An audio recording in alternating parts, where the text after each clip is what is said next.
और आगे बढ़ते हैं। दुनिया की सियासत इस वक्त एक ऐसे मोड़ पर खड़ी है जहां हर कदम इतिहास लिख सकता है। सवाल सीधा है, ईरान जंग के बाद दुनिया का अगला किंग कौन होगा? क्या अमेरिका अपने सुपर पावर की बादशाहत बचा पाएगा और या फिर नई ताकतें उभर कर दुनिया का समीकरण बदल देंगी? कहा जाता है कि इतिहास उसी का होता है जो युद्ध जीत कर निकलता है, लेकिन आज का वर्ल्ड ऑर्डर पहले से कहीं ज्यादा जटिल हो चुका है। एक तरफ रूस यूक्रेन जंग में उलझा है तो दूसरी तरफ अमेरिका कई मोर्चों पर सक्रिय है और अब ईरान के साथ टकराव ने हालात और ज्यादा गंभीर बना दिए हैं। इसी बीच चीन एक ऐसा खिलाड़ी बनकर उभरा है जिसने पिछले दशकों में सीधी जंग नहीं लड़ी, लेकिन आर्थिक और तकनीकी ताकत के दम पर दुनिया में अपनी मजबूत पकड़ बना ली है। सवाल यह भी है कि क्या बिना युद्ध के कोई देश सिकंदर बन सकता है या फिर असली ताकत वही जो मैदान जंग में साबित हो? इतिहास गवाह है कि दूसरे विश्व युद्ध के बाद अमेरिका सुपर पावर बनकर उभरा था, लेकिन अब वही मॉडल बदलता नजर आ रहा है। क्या ईरान के साथ टकराव अमेरिका की ताकत को चुनौती देगा? क्या चीन इस मौके का फायदा उठाकर दुनिया की अगुवाई करेगा और या फिर कोई तीसरी ताकत उभर कर सबको चौंका देगी? इन तमाम सवालों के जवाब खोजने के लिए हमारे साथ जुड़ेंगे देश के जाने माने ज्योतिषाचार्य और ग्रह नक्षत्रों के आधार पर बताएंगे कि आने वाले समय में दुनिया की सत्ता आखिरकार किसके हाथ में जाएगी। क्योंकि जो स्थिति फिलहाल यहां पर बनती हुई नजर आ रही है, वहां पर तमाम देश अपना दमखम दिखाते हुए नजर आ रहे हैं, लेकिन पर ये जो मॉडल है वो अब जाकर कहीं ना कहीं बदलता हुआ नजर आ रहा है। और चलिए सबसे पहले आपको बताएंगे खबर क्या है, उसके बाद तमाम जो ज्योतिष आचार्य हमारे साथ जुड़ेंगे उनकी भविष्यवाणी आने वाले समय में, आने वाले सालों के लिए क्या कुछ कह रही है ग्रह नक्षत्रों के आधार पर, वो भी आपको बताएंगे। तो सबसे पहले ईरान जंग तय करेगा कि आखिरकार अगला सुपर पावर कौन होने वाला है। तो सुपर पावर की दौड़ में कई देश सामने निकल कर आ रहे हैं, साथ ही अमेरिका की ताकत पर अब सवाल उठने लगे हैं। और इसके बाद ही चीन यहां पर उभरता हुआ नजर आ रहा है। चीन बड़ा दावेदार इस जंग के बीच में या वैश्विक स्तर पर जो स्थिति है उसके बीच में बड़ा दावेदार यहां पर उभर कर नजर आया है। रूस पहले से युद्ध में उलझा हुआ है और यूएस की जो राह है वो अब कहीं ना कहीं कठिन नजर आ रही है और दुनिया के अगले किंग पर सबकी पैनी नजर अब बनी हुई है। दुनिया का अगला किंग कौन होगा, कौन सुपर पावर होगा, इस पर आज बातचीत करेंगे। तो दुनिया का वर्ल्ड ऑर्डर जो है वो बदलता हुआ नजर आ रहा है। ईरान जंग तय करेगा कि अगला सुपर पावर कौन होने वाला है, तो इसी पर चर्चा करेंगे। और हमारे साथ चर्चा में आचार्य राज मिश्रा ज्योतिषी हमारे साथ जुड़ेंगे, आचार्य चंद्रमणि शुक्ला हमारे साथ जुड़ेंगे। आप दोनों का बहुत बहुत स्वागत है सर इंडिया न्यूज पर। और आज चर्चा करने वाले हैं कि आखिरकार अगला सुप्रीम लीडर कौन होने वाला है। आचार्य चंद्रमणि शुक्ला, सबसे पहले मैं आपके पास आने वाली हूं। तमाम जो स्थिति दिख रही है अभी, ईरान जंग जारी है, रूस दूसरी जगह पर व्यस्त है, अमेरिका अपने आप में ही उलझता हुआ नजर आ रहा है। कौन इस स्थिति के बीच उभरता हुआ देश नजर आ रहा है सुप्रीम पावर की ओर? नमस्कार, राधे राधे सभी को। देखिए, सर्वप्रथम तो विश्व में शांति हो ऐसी हम कामना करते हैं, परंतु जहां आपका प्रश्न है उसके अनुसार देखा जाए तो अगर भारत की कुंडली देखी जाए, भारत की कुंडली वृषभ लग्न की कुंडली है और वृषभ लग्न की कुंडली में तृतीय भाव में 5 ग्रहों का सूर्य शनि शुक्र बुध चंद्र की युति है जो है एक मजबूत स्थिति बनाती है। और इस समय जो स्थिति चल रही है उस स्थिति के अनुसार तो देखा जाए भारत और चीन और रूस, ये 3 देशों की तरफ ही सबकी नजर है। तो भारत की जो कुंडली है, भारत की कुंडली के अनुसार देखा जाए तो बड़ी मजबूत स्थिति है और विश्व गुरु बनने की एक जो कहा गया कि विश्व गुरु हमारा देश बनेगा, उस हिसाब से देखा जाए तो कुंडली इस समय जो भारत की है वो बहुत मजबूत स्थिति पे है।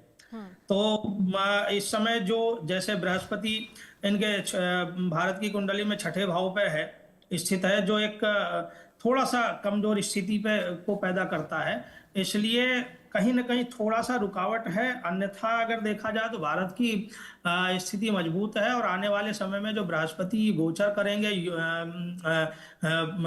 कर्क लग्न पे और उच्च के जाएंगे 2 जून के बाद, तो वो स्थिति भी कहीं ना कहीं एक फायदेमंद है भारत के लिए। तो संकेत कुछ थोड़ा सा भारत के लिए अच्छे हैं, मैं तो भारत के लिए ही कहूंगा कि भारत के संकेत आगे आने वाले समय में अच्छे हैं। ठीक है। आचार्य राज मिश्रा जी, आपकी क्या एनालिसिस है और ग्रह नक्षत्र के आधार पर कौन सा देश उभरता हुआ नजर आ रहा है, आप क्या कहेंगे?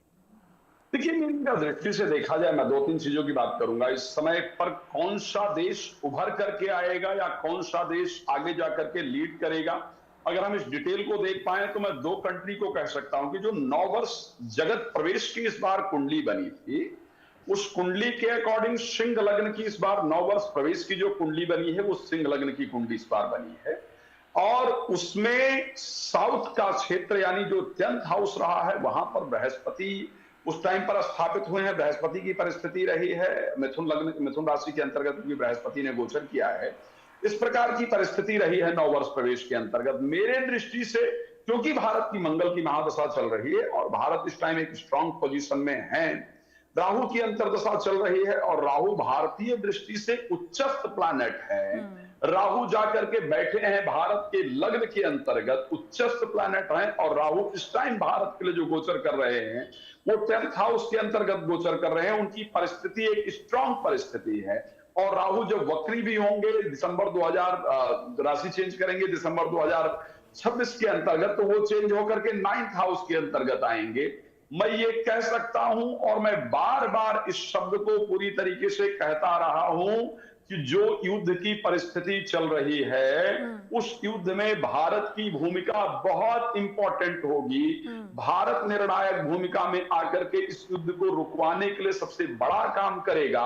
अगर विश्व में शांति लाने में कोई कंट्री कामयाब हो सकती है तो वो भारत ही हो सकता है, अदर कोई कंट्री नहीं हो सकती है। आपने देखा होगा, पाकिस्तान ने कहा कि हम मीडिएशन के लिए तैयार हैं, हम मीडिएटर बनेंगे, हम ये करेंगे। ईरान ने क्लियरली उसको डिनाई कर दिया कि नहीं, हम तो पाकिस्तान में बात ही नहीं करना चाहते, हम पाकिस्तान के थ्रू बात ही नहीं करना चाहते।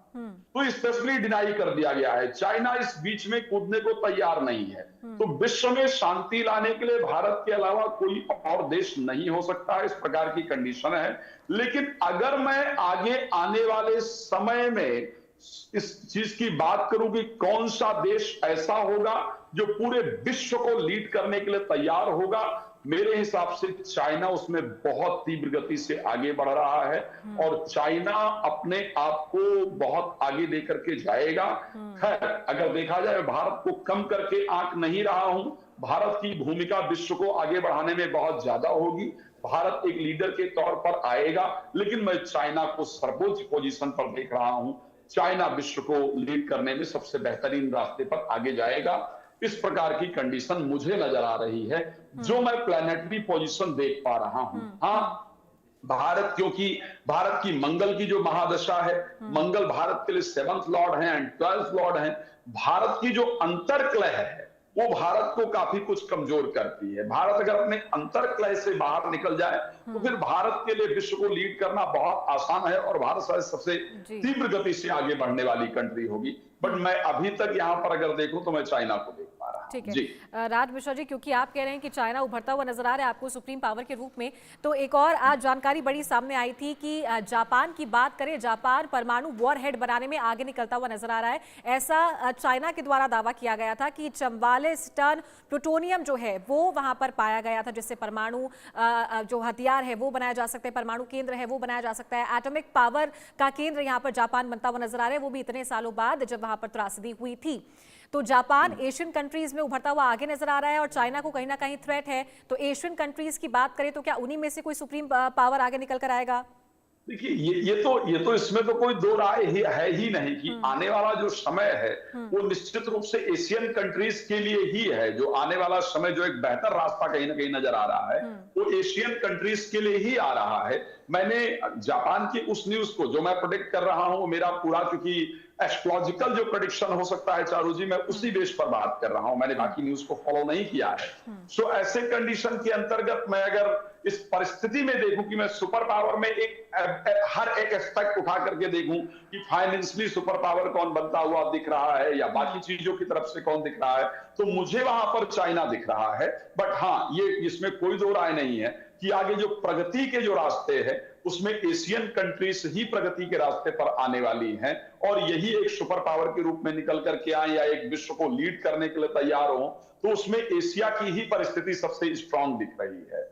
मैंने अपने जब पहले मैं इस वर्ष के स्टार्टिंग में प्रेडिक्शन कर रहा था तो मैंने इस शब्द को बड़ा क्लियरली मेंशन किया था कि आने वाले समय में इंडिया और सऊदीया एक नई डील करेंगे और उस डील को हम सब लोगों ने देखा था।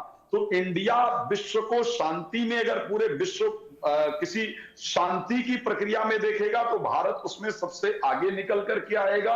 लेकिन अगर मैं हथियार की परिस्थिति के अंतर्गत देखूं, अगर मैं वेल्थ की परिस्थिति के अंतर्गत देखता हूं, या मैं एक आने वाले समय में एक अच्छे पावर के रूप में, तो मैं उसमें चाइना को देखता हूं, इसमें कोई दो राय नहीं है। खैर, भारत इस पर काम करे और हम बेहतर काम करेंगे। हमारे भारतीय पावरफुल हैं, इंटेलिजेंट हैं, इसमें कोई दो राय नहीं। हम मेहनत करें तो हम उनसे बहुत स्पीड से आगे निकल सकते हैं। लेकिन जस्ट क्योंकि हमारी अंतर्कलह इतना ज्यादा है कि हम शायद उस पर अधिक ध्यान दे पा रहे हैं, हम अपने प्रगति पर कम ध्यान दे पाते हैं।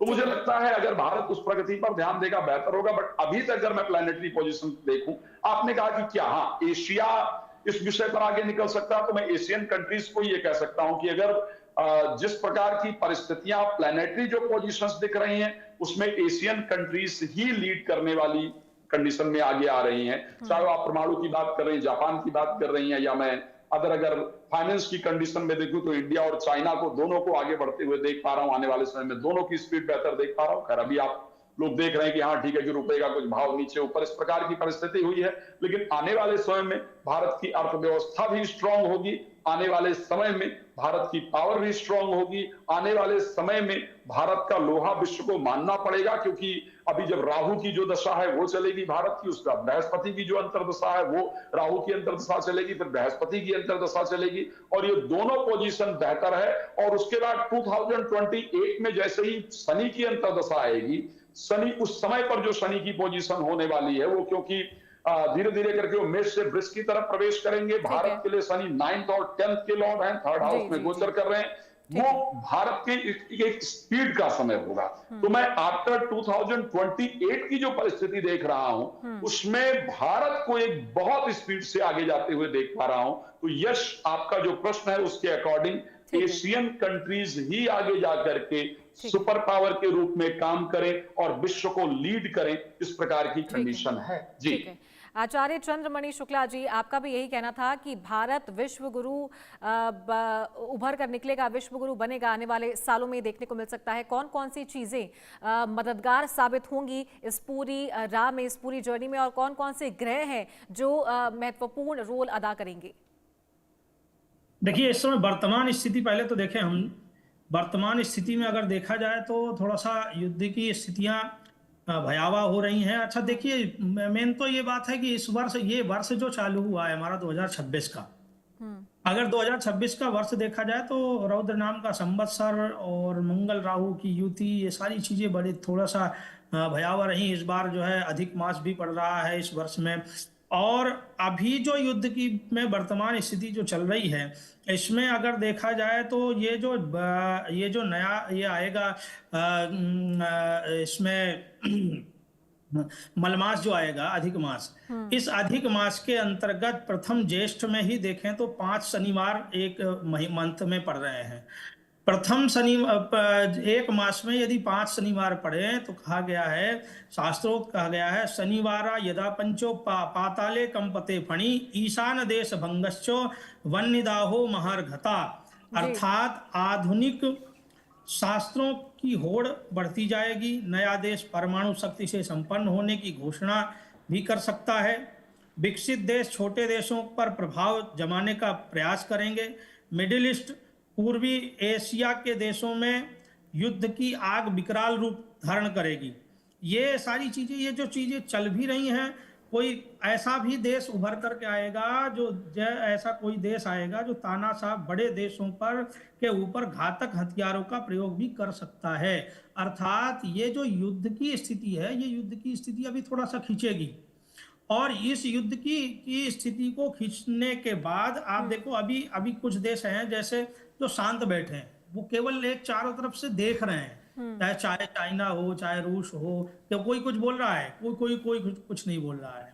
वो अपने अपनी स्थिति को अभी जमाए बैठे हैं। हर कोई एक इंतजार में है कि किस समय कौन सा सही समय होगा जिसपे हम जिस समय हम यहाँ प्रवेश करें। अब इसमें जहां आपका जो प्रश्न था, तो उसमें भारत की जो जैसे कुंडली, अभी आचार्य जी ने भी उसका बताया, उसी हिसाब से भारत की कुंडली का देखा जाए तो भारत की कुंडली में मंगल की दशा, अंतर दशा, इस प्रकार जो चल रही हैं, वो स्थिति थोड़ा सा जो है अभी भारत के लिए देखा जाए तो थोड़ा सा अभी स्थिति चुनौतीपूर्ण रहेगी।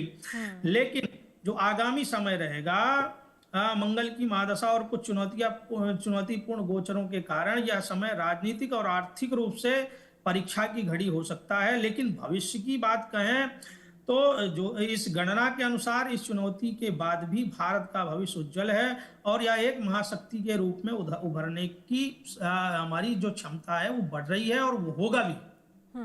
जी ठीक है। राज मिश्रा जी, बात करते हैं अब ईरान जंग से जुड़ी चीज़ों की, तमाम बातों की। अमेरिका अपनी जो सुपीरियॉरिटी है वो खोता हुआ नजर आ रहा है। सबसे पहले अपने